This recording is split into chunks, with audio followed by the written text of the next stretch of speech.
երբ որ արևմուտքը նույն, որի հետ մենք ուզում ենք ինչ-որ հարաբերություններ ստեղծենք, տեսնում է մեր կրկեսը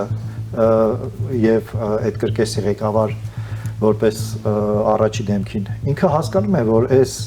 հասարակության հետ որևէ հույս կապելը անիմաստ է, հասկանում եք, դա ծաղր է քաղաքականության նկատմամբ, այն ինչ Հայաստանում տեղի է ունենում, ծաղր է, ու դա գալիս է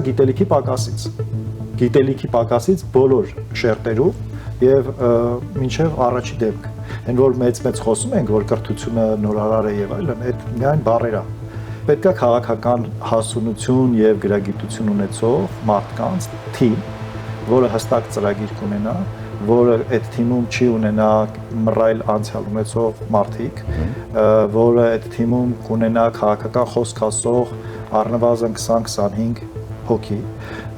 և հայտ կներկայացնի առաջիկա ընտրություններին։